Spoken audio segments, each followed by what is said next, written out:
welcome to Ringtalk, Series 2, Episode 3, Take 75 or something, with myself, Martin Theobald, and Head of Operations. Is that right? Yeah, I think so. I think that's the title. Goodwin Boxing, Kevin Campion, man who does everything behind the scenes, everything people don't know about it goes on at Goodwin Boxing, from matchmaking to video editing to talking to foreign agents to coaching to, we'll go into it. Kev does everything. How are you, man? I'm all right. I'm not the late replacement. You know when you think you're getting AJ Fury, because obviously people think they've got you and Steve, and you turned up and you've got AJ against like a Polish milkman. You're the Carlos Takam of Goodwin Boxing. You're always in camp, always ready. Brought in at late replacement. So yeah, no, I'm good, mate. Yourself? All right, I'm all good. Last time I see you, we were drinking. Yeah, good night. That was a good night. And yeah, I often see you when we're just drinking, and that gives a bad impression. Drinking, that's pretty much it. You know, when you see your family like weddings, funerals, and stuff like that, we just see each other in the pub or at boxing shows. That's generally about it. Yeah, absolutely. Yeah, right. So you're our Steve Goodwin for the evening. Yeah, Goodwin's away. Yeah. What's going on at Goodwin Boxing in Steve's absence? Not a lot. I mean, it's a fair bit going on. Obviously, we're getting ready for the shows coming up in September and October. So obviously, boxing's been quiet for 15 months, as everybody knows. So we're starting to gear up for that. So obviously, we announced the shows over the last few weeks. So a lot of promotional material going out. We're still trying to find out what the work within the British Boxing Board of Control restrictions. What some people don't know is, though the government restrictions are lifted, we're governed by the British Boxing Board of Control. So there's still restrictions that the board put on that we still have to comply by. So they're moving all the time. So it's a case of trying to keep up with those, you know, have it not impact the shows too much. Who ironically aren't governed by the government themselves. They're just self-governed. Yeah, self-governed in terms, so not part of the government like the FA or not funded, etc. So they're standalone. They obviously have to take their directives from the government, but obviously they oversee boxing, whereas the government don't oversee boxing like football or anything else like that. So you're a bit of a go-between, aren't you? You're one of the go-betweens between Goodwin Boxing and the board. So you might turn up, and when you've got new boxers up for licensing, you'll go along and represent. Yeah, most of the liaison with the board is me, to be fair. Steve's obviously mad busy with obviously financial and everything else like that. I try and take as much of the strain as I can. I can't take all of it from Steve, because ultimately a lot of it requires Steve. Do you know what I mean? He's the manager, he's the main front, but I do. So yeah, I do a lot of the liaising with the board, etc., the events kind of stuff, and just sort of help. Which is why you're always well behaved as well, whereas Steve's not. Yeah, well, you two are a nightmare. So I'm the calm one of the I'm the slightly more I don't know what's the word, slightly more cautious. But you and Steve are like excitable children. You get excited together. So as you see from our WhatsApp group, there's always like, you can't say that. Oh my God. Yeah. You two get each other run like a couple of kids. Come along to Ringtalk Live. Oh, that I swear to God. All phones get handed in.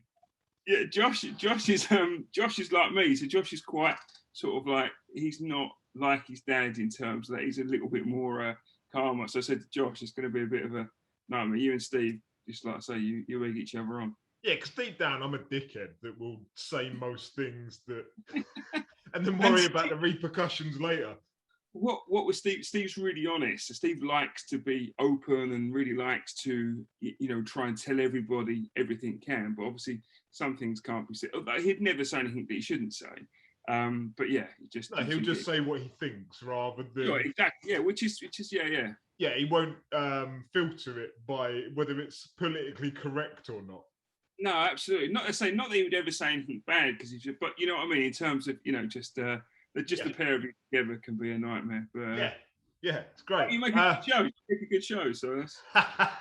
So what else going on? So you say you're preparing for the shows in September. Yeah, preparing for the shows September. Obviously, we've had a lot going on recently. Obviously,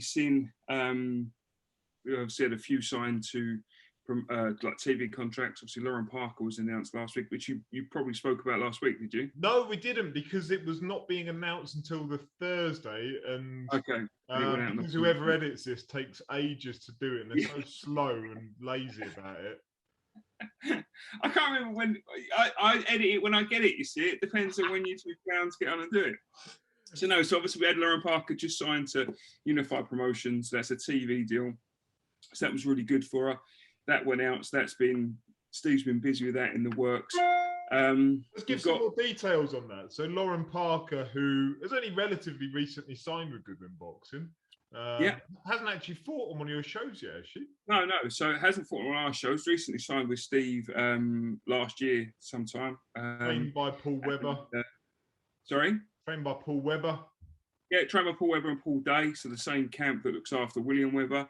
Really good people, really great. Lauren's really, really nice. Perfect for what we look for. So obviously, one of the things we don't do enough here is we don't necessarily tell people what's going on behind the scenes. Our motto is we don't really want to get anyone excited, and we don't want to say anything until it becomes real. So we have lots of conversations with broadcasters and big promoters all the time. Probably one, like I say, thing we don't do enough is we perhaps don't publicise that enough. But our view is you don't publicise it until you get it over the line. Otherwise, you're just saying stuff for the sake of trying to look important. So Lauren, we worked on, with Susanna there at Unified. Obviously, Richard Poxon involved as well. So I know Richard a lot. He's really helped us out with that. So Susanna Schofield, who's behind the Pitch Sport boxing app. Download it. It's a great app. Yeah, great app. Really, really good content as well. They're doing some really good stuff. They're really trying to they are put stuff out. So that I like really good looking people involved.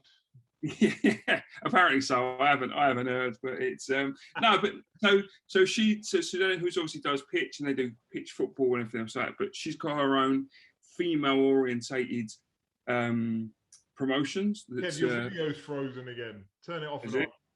I've started here. Hang on a second. It's only a second till my audio goes rubbish at this moment. But, is that better? There we go. Yeah. So yeah, Unified Promotions. Yeah, Unified Promotions. So female orientated. She's got a TV deal. Looking so far, Lauren's the perfect fit for her.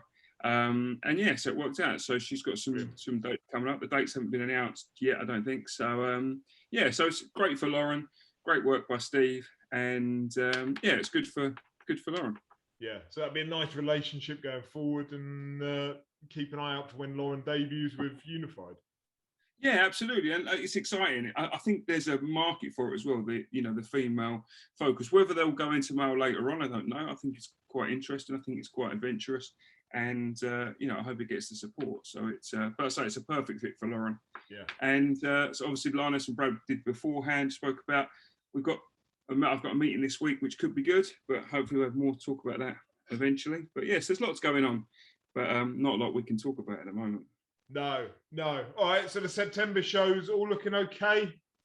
Yeah. It's coming together. Again, we've got the restrictions on the board, but the hardest part's going to be matching is going to be the biggest problem we face. We bring in a lot of foreign boxers. We're going to be restricted with that, for COVID regulations in different countries, quarantines, etc. So that makes that doesn't make it a viable option at all, really. So matching will be harder than before. But look, it is what it is. We've got to work with it. We're trying to go as quickly as we can to get the boxers out. We didn't want to go too early and have to cancel shows. So I think we've got it about right. And look forward to getting back, really. Do you reckon British opponents will start putting their prices up? Potentially, but look, this isn't going to last forever. There's going to be a way that it comes around. This will end up. We'll live with it. We'll travel the same ways. What will probably happen going forward. So at the moment, on a show, whoever's in the working zone has to have a lateral flow test. So anyone that attending the show is going to have to have anyone attending the show that's working, not attendees, is going to have a lateral flow. That will probably stay forever, maybe. But, in time, probably next year, it might be a little bit easier. Travel will look a little bit different, be easier to get people in and out. But if you think about it in terms of the pandemic, we're only really just sort of coming out of it. So it's still although it feels like it's been forever, it's still relatively early stages. So yeah. So opponents should think longer term rather than whacking their prices up now. yeah, again, I think yeah, exactly. But look, most are, everyone's been in this the same. Everyone's in boxing is just glad to be back and wants it back to normal as soon as possible. So far, we haven't come across anybody that's being, difficult or stuff like that, because everybody wants it to get back to where it is. And, boxing is a small industry. Everyone's got to kind of work together. So it's, no problem so far. And I know a lot of your job is kind of event focused and building up to those big shows at York Hall. How good is it going to be that first night when the fans start coming back through the doors? Yeah, you got that buzz about York Hall. Yeah, and just, I mean, it's going to be amazing, but it's going to be amazing for the boxers. The boxers are the ones that you feel the most sympathy for, and the fans, obviously, of course. I mean, for so long, obviously we did the 14th of March. We was hoping to do the 21st of March last year. Obviously, it all got cancelled. We went into lockdown. So to get it back will feel like it's a little bit back to normal. So it will feel amazing to get some boxers back out again, a bit of normality, because we couldn't operate behind closed doors. Ticket selling, people hate ticket selling. But look, for the last 15 months, you've had non-ticket selling boxing. That's all you're going to get. Ticket selling is an evil that we don't want, but we need to have for the sport to carry on in its format. And with no ticket selling, you get what we've had for the last 15 months, which is great, but it's only great for a small portion of boxers. What this does is allow more boxers to get out. And so once you get back to where we just get boxers out again and then pursue their careers. All right, well, let's talk about don't know. Let's find out. The boxing of the weekend over in Eddie's Garden. Did you watch it? John, we had family and friends around on Saturday night, so I had it on upstairs, and every now and then I'd excuse myself and go and watch Alan Babbage and Mark Bennett fucking pretend to have a boxing match, and instead just wallop the life out of one another for a few rounds. I tweeted Babbage fights like he's in a Wetherspoons car park, and I fucking love it. That's what I put in the thing. It's amazing. He's insane, isn't he? Like, crazy. Do you reckon he could keep that if he went like 9 rounds? What state is he going to be in? Yeah, he's not going to be able to, and you see it in that fight. I know he says he can. I do think it's but you see he tired slightly there. His punch output slowed over the rounds. I mean, Mark Bennett is tough as a coffin now, you know what I mean? Absolutely. So it just took abuse after abuse. So many times you thought he's going, and then just sort of like sucked up the air and just sort of trundled forward. But no, I don't think he keeps the... Sorry, my wife just literally crawled on the floor behind her. just literally hands crawled across the floor. Where are you doing behind closed doors, Kev? Keep that. Literally just heard something and she's crawled on the floor. So no, I don't think he'd be able to keep it out. Matching is going to be hard for him. I mean, he beats the people that's, that obviously like the Mark Bennett's and, and the guys he's fought. But, he goes in. Dillian White, his assessment of him afterwards was spot on. Put him in with someone big, decent, and he's gonna struggle. But Dillian White's his manager. Yeah, but do you know what? If you're a manager, you have to have you have to have a fair assessment of where your boxer's at. Do you know what I mean? Like, you have to know what level they're at. And to be fair to Dillian, he's got a fairly good handle on where Babbage is. And I think, it's the thing about not everyone's a future world champion, and that's fine. Like, if you can just basically put Alan Babbage into prize fighter fights every single time he's out against, you want to go see him go up a little bit from Mark Bennett, but Nick Webb, he's probably a likely future opponent. Sokolowski. I think he's fought. Has he fought Sokolowski? I'm not sure. I can't remember. No, I don't think he has. No, I don't know. But they're going to be obvious opponents, isn't they, for the near future? He's not going to be rushed anywhere anytime soon. And you're right, he's not going to go on and unify the heavyweight division, but he's great fun to watch. He's great to have in the card. He's a great personality. Excellent. You ride that. You ride that ride for as long as it can go, can't you? So I love it. I think it's great. Yeah. Nick Webb, Fabio Wardley. I thought it was going to offer more than it did.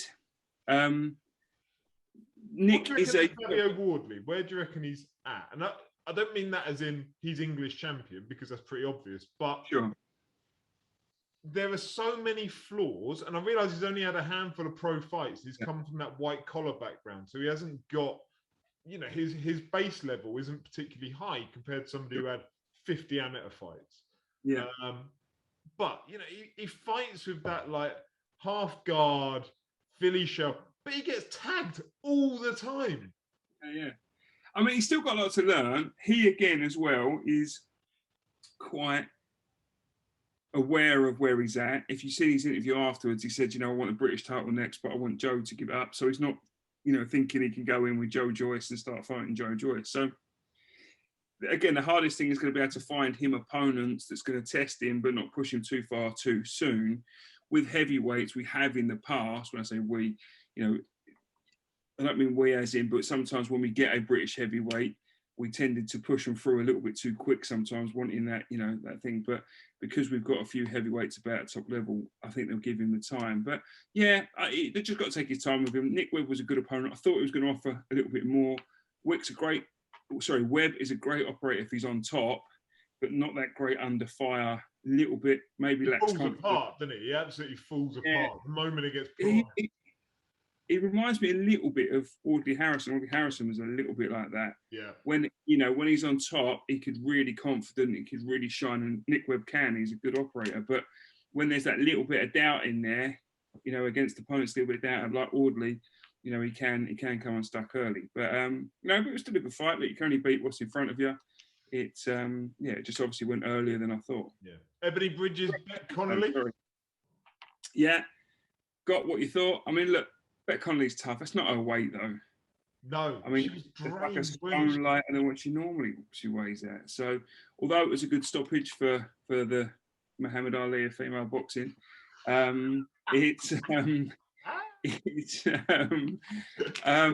you know, look, she did what she had to do. I felt a bit sorry for Beck. It wasn't her weight, but you know, and I know she's only been stopped by Jonas and Harper, but can't really compare it. It just wasn't her weight. You could see her punch this with that right hand. I'm not saying Bridges doesn't punch, you know, because she obviously digs a little bit, but you know, obviously Connolly felt them relatively early on. So I just think she was probably a little bit dead at the weight. Do you know what I feel for Beck Connolly? Like, I don't know what her male equivalent would be, and because female boxing is so like shallow in terms of its numbers. Yeah. You know, she's not a world title challenger of the future, yet she's been put in with people that either are or were world title challengers. Yeah. I feel for her, really. The depth's the problem, isn't it, in female boxing? You've got people that are obviously not very good or some that's really good. There's not the middle ground. Whereas male boxing, you get the moment. You can, as we talk about Wardley and Babbage, you know, you can gradually increase the level as you go up. With women, you can't so much at the moment. Now that will change. You get more females turning over all the time. But the problem right now is, like you say, it can, it's here to there. Do you know what I mean? Like really quickly. It's not like gradual build. And Beck just seems to be getting recycled through the weights and the levels, which is almost sad to see. Yeah, it's sad to see. I mean, look, I hope your camera's gone again, Kev. I hope she's getting well paid for it. Is the better? Yeah, you're good. It's it's not. I mean, you can see that by the way she's had to obviously drop down in weights. Obviously, that happens in the males, but it's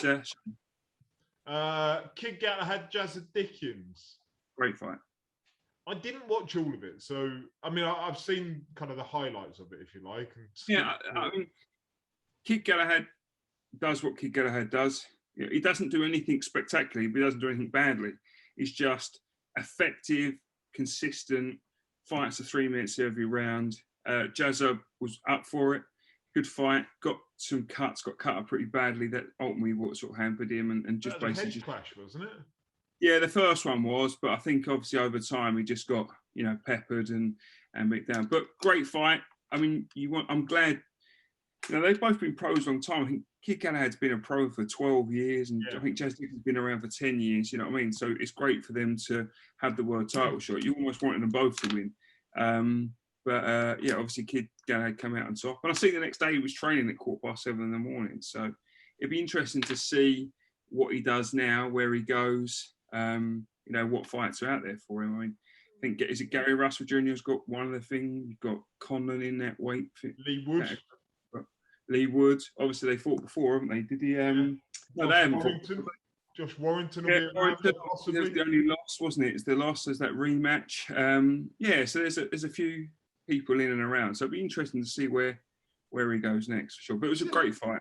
You said about him training the next day. You're a coach and a trainer, as well as everything else that we've mentioned. Yeah. What do you think to that?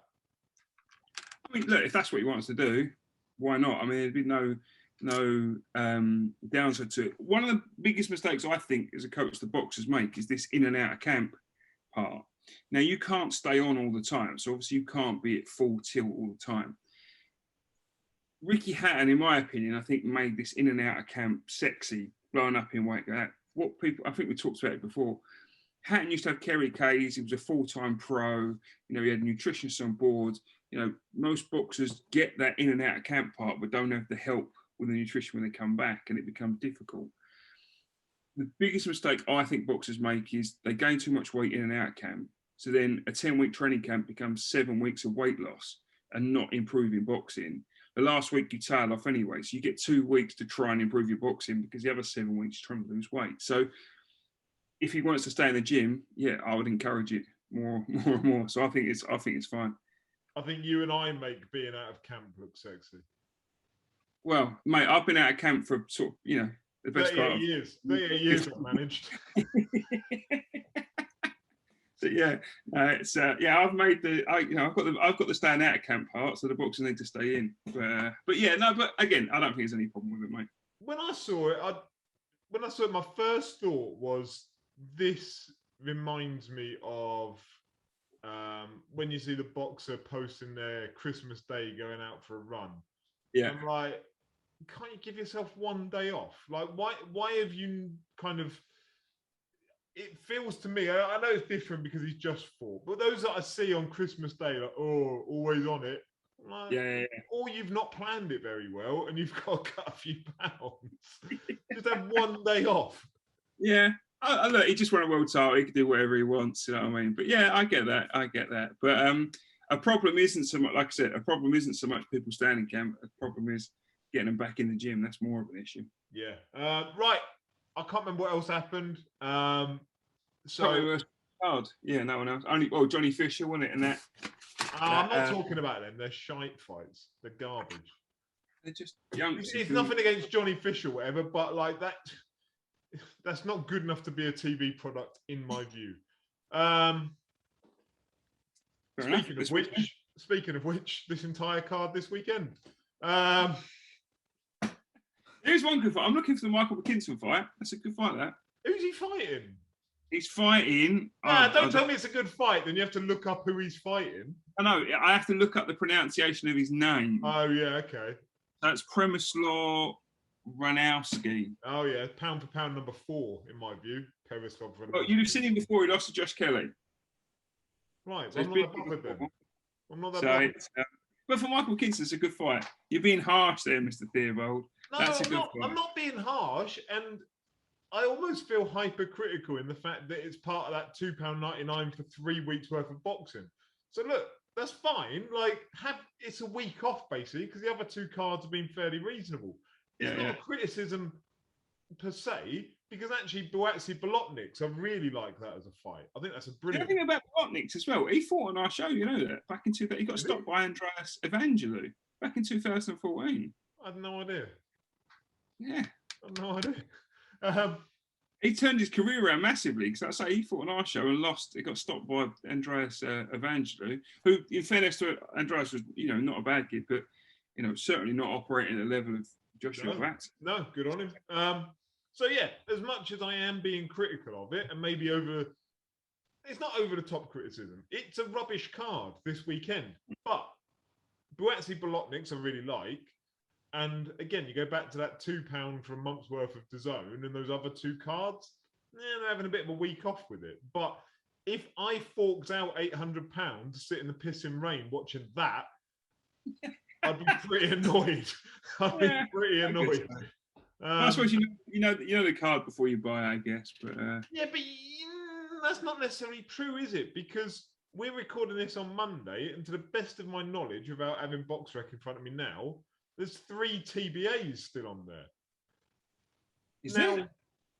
What, on the Matchroom show? Yeah. Now, when you say, that you would know what you're getting when you buy it. Who's the TBAs then? Is that different to what's on BoxRec? Oh, I'm gonna have to look it up now. Have you got BoxRec in front of you? BoxRec's full, yeah.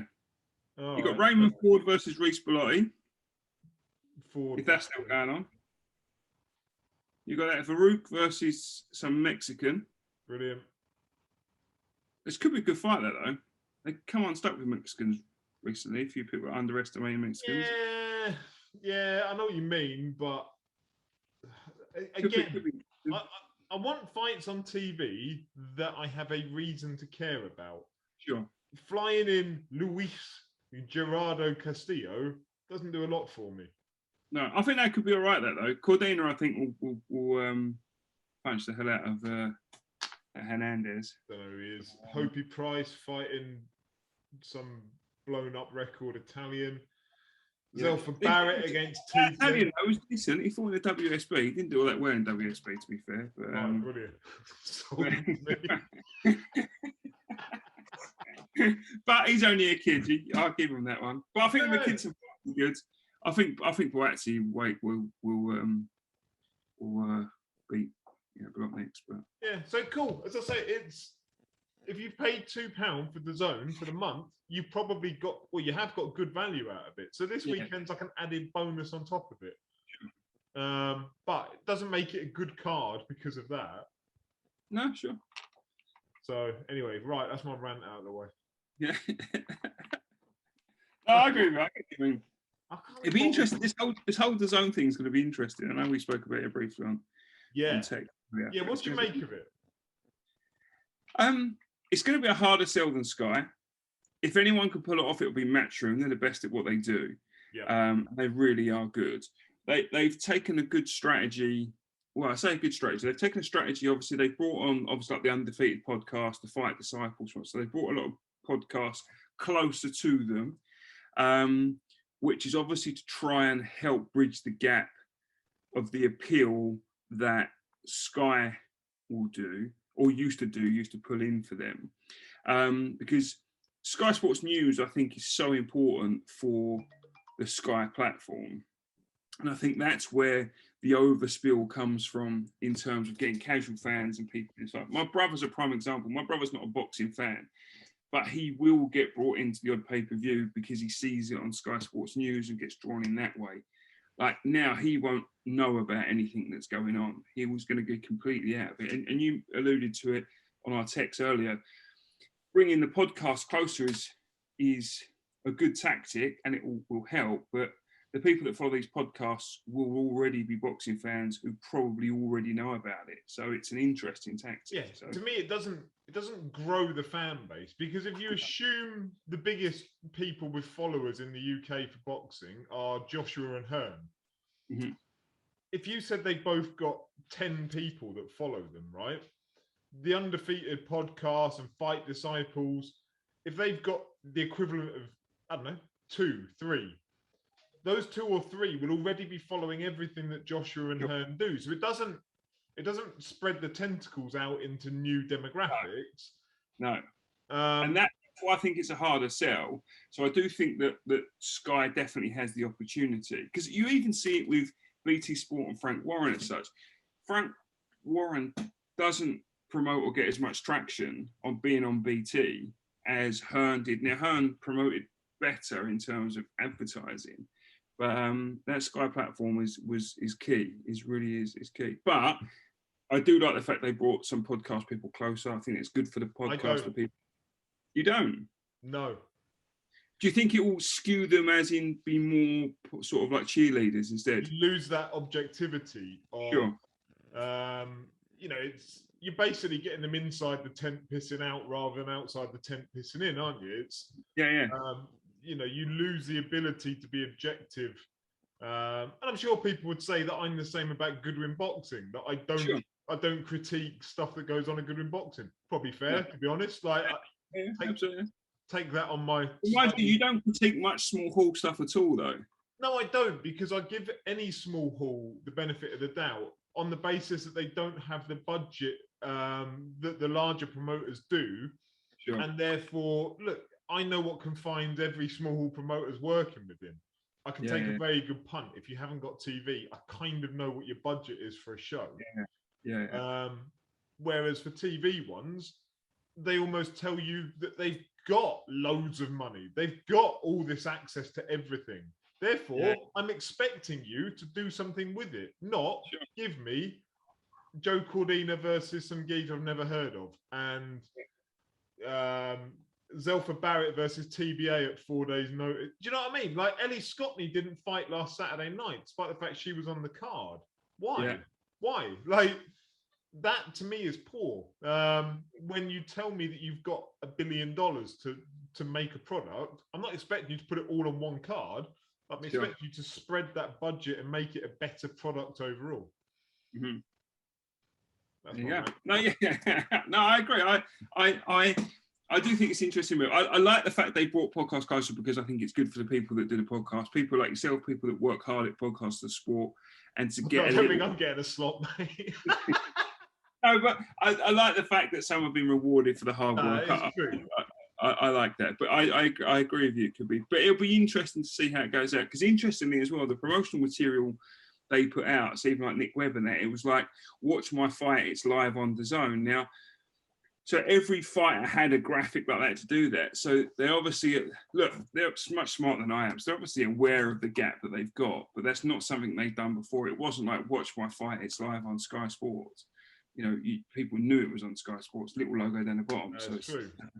But, you know, that's why they get Maya Jama in as well, isn't it? Because she's got 5 million people that follow her on social media, of which probably prior to her signing up with DAZN, probably about 10% of them have ever heard of DAZN.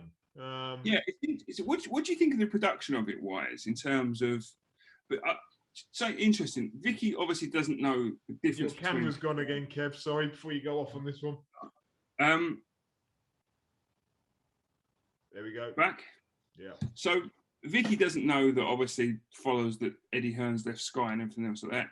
But when we watched it the weekend, she was the one that said, this is different. Like, it's, you know, the promoters don't seem as polished. So, you know, the pundits don't seem as polished, or the, you know, the hosts, etc. and stuff. So she noticed a difference in just that, obviously being unaware that it's changed. So it'd be interesting to see. I don't think it's as polished as Sky at the moment, but it is relatively new. Yeah, no, I'd agree, and I think Mike Costello will make a bit of a difference to that when he comes in. But it doesn't change when they go back to those punditry areas. They're bedding in. I'd give them the benefit of the doubt after 2 shows. Sure, if after 10 shows it's the same, I'd probably be asking questions. But interesting. But there was a notable difference that even, you know, Vic, who doesn't like boxing, watch boxing, or interested in boxing, noticed. They're obviously, you know, it's always a good guide. Right, we're going to hit some questions, I think. Where are we at? So, Highfield Boxing, my friend Terry on Twitter. With the moves by Frank Warren to get the boxers in younger, which is reference to his additional shows that he's putting on with BT Sport, and Fight Zone sweeping up a wide range of boxers, where are we going with small hall boxing? Is it still a stepping stone to TV, or now a product in its own right? I think it's both, really. Fight Zone obviously scooping up. Obviously, Fight Zones are just working with different promoters in terms of that they're a platform. So they're working with some small hall to obviously get TV exposure. I think it's a product in its own right, and I think it is a stepping stone for TV. We're an example of that. We've had a stepping stone for some to go into TV, but, you know, it is a product in its own. As you said, not everyone's going to be a world champion. Not everyone's gonna go on to TV platforms. That's the reality. And you need the small hall boxing there to be able to facilitate that. The move by Frank to get in is good. I think it's only good for the boxers. Anything that gets the boxers out more and more money in their pockets is a good move. So I think it's both, Terry, and that's probably not the answer you want. But where does it go, or where is small hall boxing? Now that's a different question, and that'd be interesting to see what happens over the next 12 months with the shift of obviously Hearn to the Zone, obviously Boxer coming in at Sky, with the restrictions on, obviously making shows smaller. It'll be interesting to see where small hall boxing is. All I do know is it's going to be a lot harder than it was. Yeah, for the foreseeable. Another one from Terry. Highfield Boxing. Is it time to make the role of manager independent of any other role?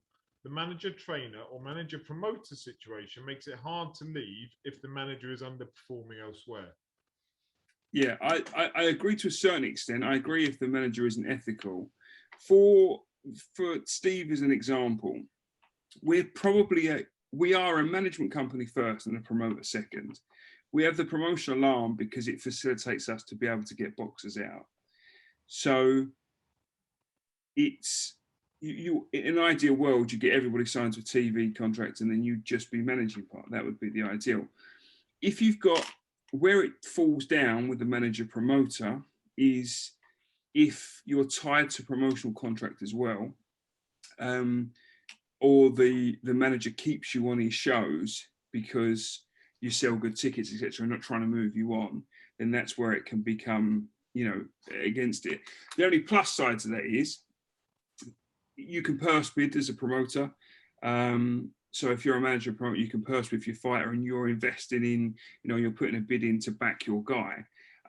Whereas you're independent, where I think, and a lot of people aren't going to like this, where I think it doesn't work is, or it can be more problematical, is trainer manager, because it's much more difficult to break away if your boxers change trainers all the time, especially after a loss. They overanalyze it, change it. They're always happy beforehand. They lose, and they've always been unhappy. I think to train, I think it's a really difficult conversation to have, to go to someone you spend in, and coaches work really hard. And I understand why coaches become managers. They're so invested with the fighters. They put so much time in for such little money, certainly at the smaller end. But it's a much harder conversation if you think my coach isn't doing, I don't think the coach is the best for me, so I want to go with Martin Theobald. To go and have that conversation and go, by the way, I don't think you're a good trainer. I think he's better, but can you manage me the best you can? And it could be said for promoter, but, if you're going to at our level or, small hall level, if you're going to change promoter, you're not going to go to someone else that's doing a ticket deal, etc. So you're not really constrained by that, if that makes sense. Yes. Yeah. I think the fact is that with a management deal, you're signing up for 3 years. And if you've also got that person as your trainer, after 6 months, you want to change trainer, you're fucked, isn't you, basically? Yeah. In an ideal world, you should have a manager, a trainer, a promoter, or anything. In an absolute ideal world. And then but obviously it isn't an ideal world. But at our level, I think it's better to have a manager, a trainer, and a fighter, because then everybody's clear, defined of their roles. It's that overlap that can cause problems when, the manager tries to become the coach and the coach tries to be the manager and the boxer's trying to be the promoter. And, Do you think, how can I say this without offending anyone? You can't. Because, so no, do you think there's an argument that the trainer should get more money? Because as you say, like the trainer takes the least amount of money out of it, but they're the ones who've had their hands walloped for the last 8 weeks. Yep. They've given up hours and hours and hours and hours into multiple people coming through. Yep. Yet they're taking the smallest amount out of the pot at the end. Now, the problem is I'm not advocating the boxer takes less, but it means somebody else has to take less if the trainer takes more. Right. It should be the other way round. And Steve's quite open about this as well. We both agree on this. Almost it should be the trainer should be 25%, the manager should be 10%. Yeah. Now, because the coach puts in so much work, and that's ultimately why coaches end up going down the management route. Because they have a little bit, because they are blissfully aware there's no board contract to protect them. They're blissfully aware that they can be dropped at any moment. you know, and coaches are always trying to get fighters off of others, and it happens, and everything else like that. But so you can understand why it does. They do need a little bit more protection from the board, in my opinion. Although you can submit a 1-year contract to the board to be a coach, there isn't a templated one like they do for the boxing manager, etc. But yeah, I agree with you. I do think it should be otherwise. Obviously, when you get into the millions, then obviously, you know, when you've got Annie Joshua, yeah, then there's obviously enough to split out between everyone. yeah, you take less percentage, you know, that's what happens. As you go up the ranks, you know, the percentages lessen because the money increases. So it's, but yeah. All right. Speaking of trainers, Ross Newton 1 on Twitter. What's your view on there being only one voice in the corner in between rounds and during the fight?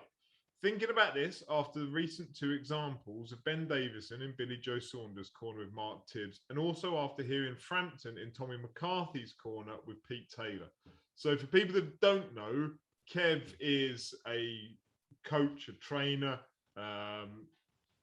You know, you've been there with Terry Stewart for the likes of Brad Pauls, Linus Udofia.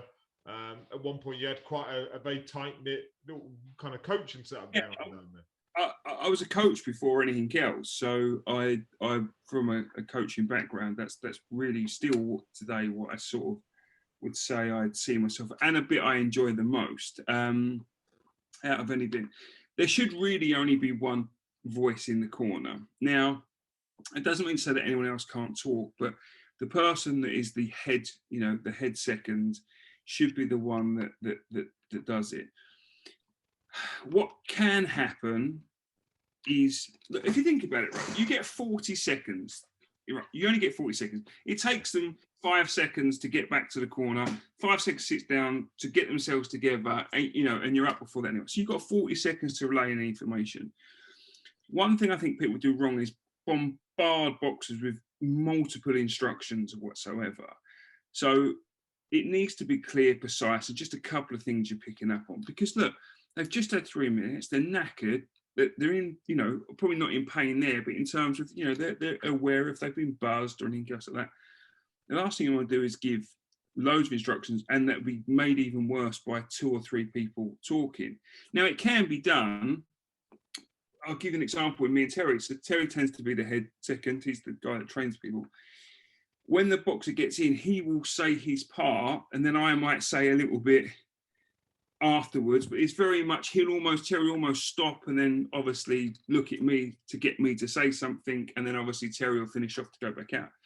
But me and Terry are talking all through the rounds anyway, so if I'm spotting something, I'm saying to him, you know, he's dropping his left, he's getting caught, he's always moving to his right, you know, that sort of thing. So Terry knows and then decides from that information. I'm ultimately there to help Terry, and then he can filter out. Really, there should be, the less voices, the better. Just makes it easier for the boxer. Yeah. Yep. No, I'd agree entirely. What about during the round? Yeah, I mean, you're not supposed to shout out anyway. If you're on a small hall show and you shout out, you get told off. But if you're on a matchroom show, you don't. It's just what happens. Yeah, during the round, I think it's okay. Again, sometimes if it's on a big show, they can't really hear you anyway. They can't, you know, they're focused on what's going on. They can hear certain voices, but yeah, both shouting out during the round is not too bad. But especially that 40 seconds, that minute in between, that's important. That it's just, in my opinion, calm. I don't think there's anybody better in the corner. Adam Booth is pretty good in the corner. He's calm. He checks they're okay first. He gives basic instructions. You know, when you see it, you know, again, there, left that, go to the left, you know, double jab, come on, you do that, come on, whack it. The box, you can see the box is like, so what do you want me to do? Like, so clear, precise instructions in that 40 seconds is the thing. You're not going to answer my question. I'm going to throw it in myself rather than one that's been sent in. But I'm going to ask it anyway.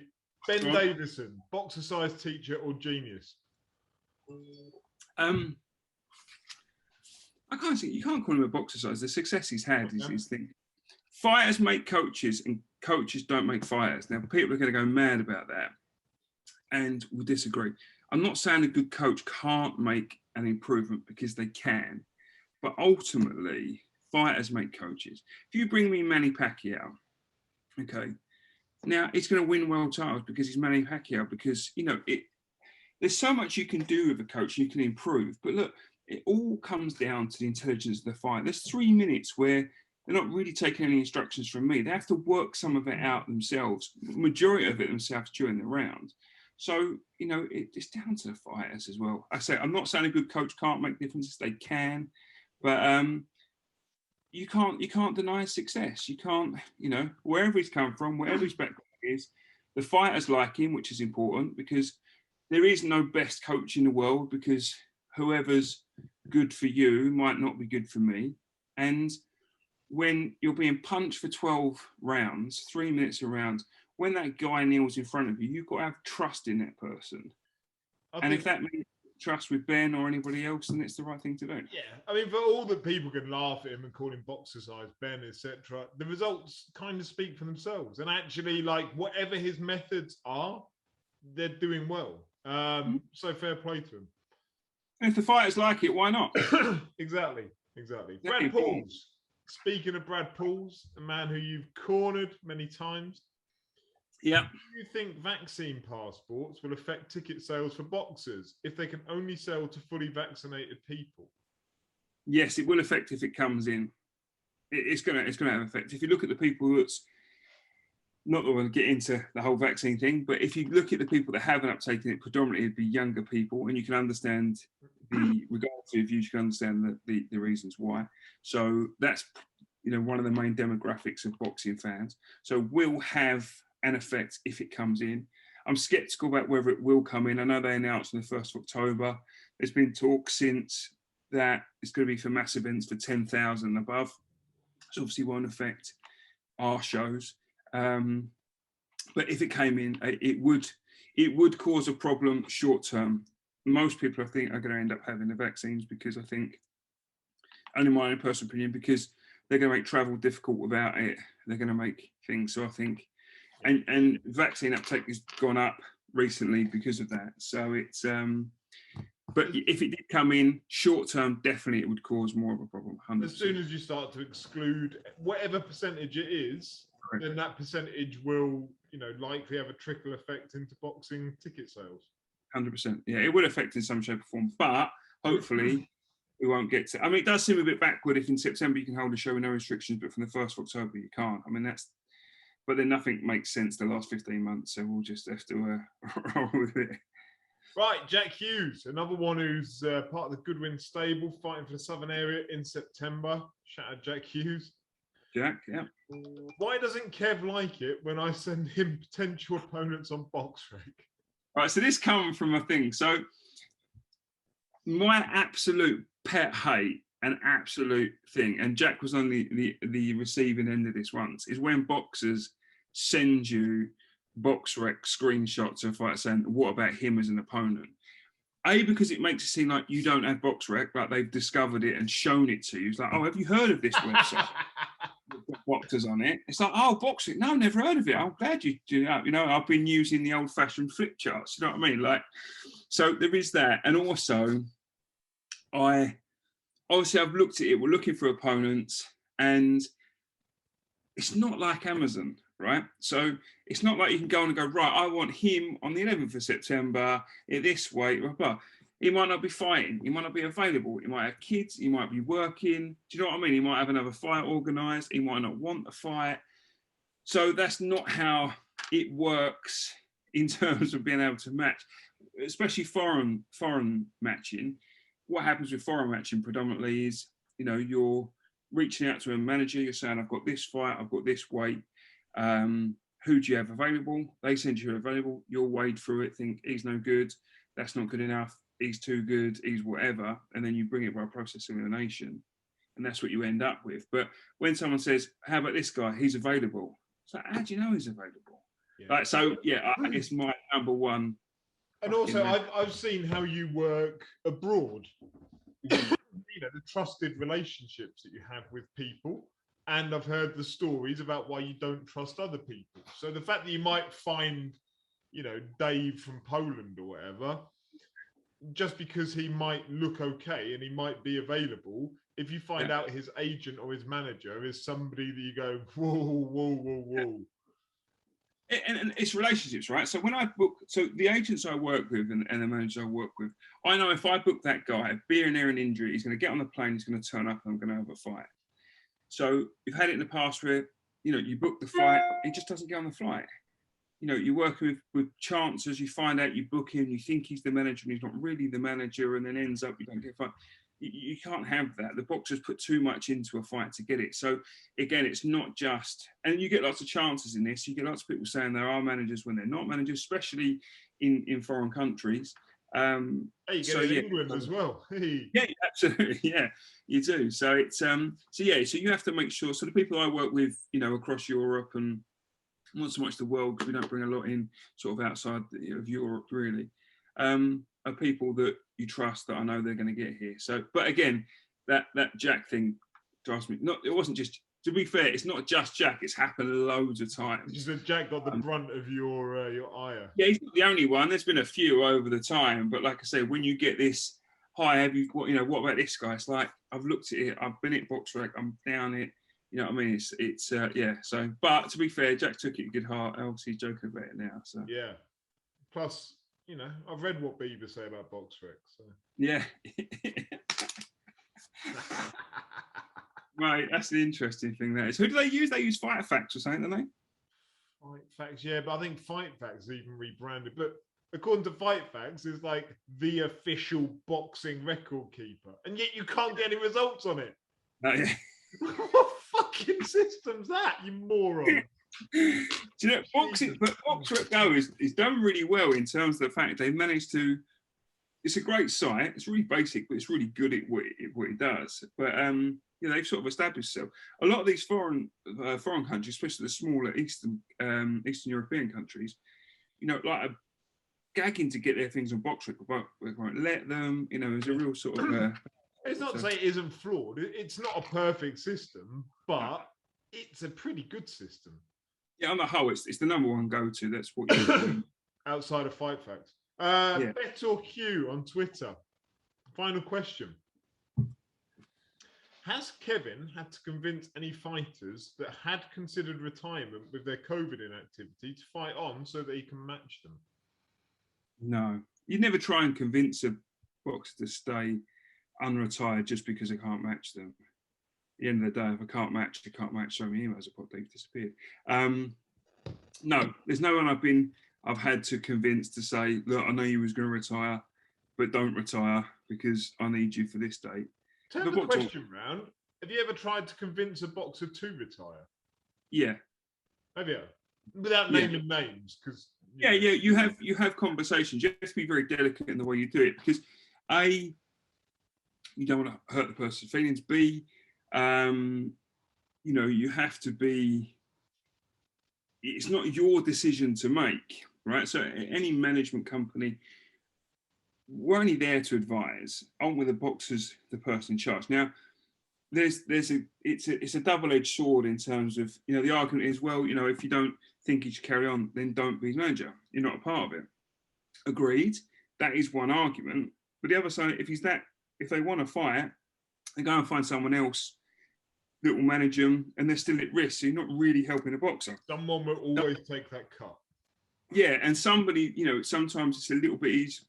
It's better to be closer because you can have a little bit more control over it. But yeah, there's boxers that should retire and had conversations too. They're not easy conversations to have, but yes, we've had many of those over our course of you know, management. I think Steve's been doing it for. I've been here 7 years, so he's been, you know, 7 odd years within management. So it's yeah, but not anyone that's convinced to try and stay, to come back from being retired. No. Right, there we go. That's all the questions done. That's all the boxing completed for the week. How long did that go on for? We rattled on more than normal. I feel like I've talked a lot. You have. About 50 minutes. Oh, okay, it's about normal for you to. Yeah, no, I'm just hearing Steve's voice. It's a different voice. I like it. We should get you on more often. We always get good feedback when you come on.